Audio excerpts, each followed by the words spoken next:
This is the Hewitt Bypass Kit, and today I'm going to show you how I installed it on my 2006 Toyota Land Cruiser. The kit costs $190, it's all made in the USA, it comes with a starter relay wire, bypass module, 2 block-off plates, and a really great set of instructions. There are a few other things you need for the job: wire loom, some zip ties, multimeter so that we can test the voltage on the starter relay, and a 10mm socket. Let's move on to the install. First, we're connecting our starter relay to the bypass module. The starter relay is located in the main fuse box and labeled starter. You can see the cover aligns to all of the fuses and relays, making it very simple to identify the relay that we need. Once you found the relay, should be this little brown one, extract the relay however it makes sense to you.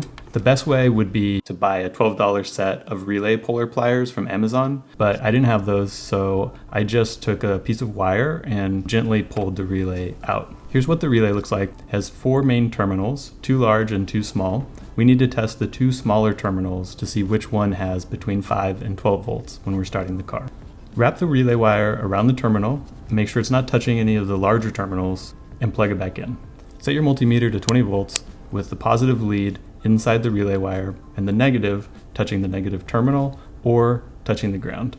If you're doing this project alone, you need to see the multimeter while you're starting the car, so either record it with your phone or position it so you can see from the driver's seat. Cranking the car, we see we did not get the right voltage. Here I'm trying again, now wrapping the wire on the number 1 terminal, starting the car, bam! That's exactly the voltage we're looking for. Drill a small hole through the fuse box, and you're done with this step. If you don't want to have to remove the relay another time, drill the hole first and feed the wire through. Next, wrap the wire loom around your relay wire and find a routing that makes sense. I tried to keep it as OEM looking as possible and routed it just around the body, keeping it away from anything that was particularly hot. You'll need around 10 to 12 feet of wire loom, but definitely measure it out and then cut off what you don't need. Plug the bypass module into the mass airflow sensor, and the stock harness plugs into the other side of the module. So all we need to do now is mount the module. This area on the body made sense to me. I didn't want to mount it directly to the airbox just in case I need to remove this for other projects. Clean up the area with alcohol wipes to get rid of any oil, and then you're ready to mount the bypass module.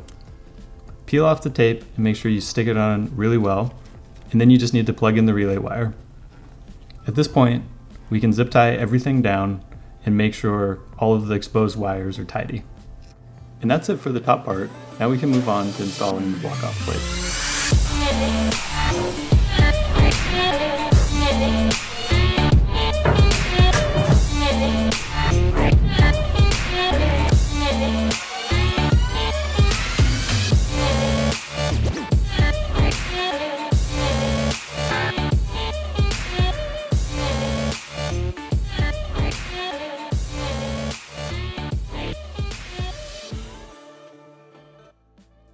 Alright, so moving on to the block-off plates. Here I am under the car, I've removed the skid plate, and I'm tackling the passenger side first.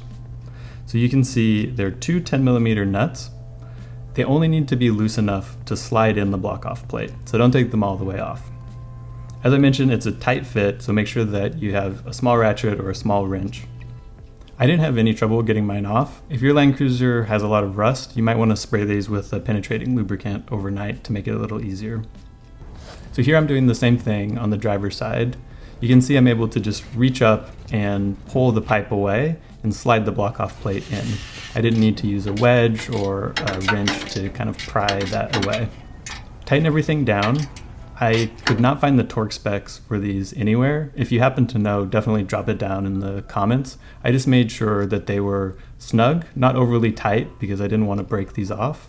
And then I checked after 50 miles just to make sure everything was still tight, and then again after 100, and it was totally fine. I hope you found this video helpful. If you've also installed this, drop a note in the comments. Let me know how it's working for you. Also, if you have any tips and tricks for anyone else, drop those in the comments. Until next time. Whoa. Whoa. Peace.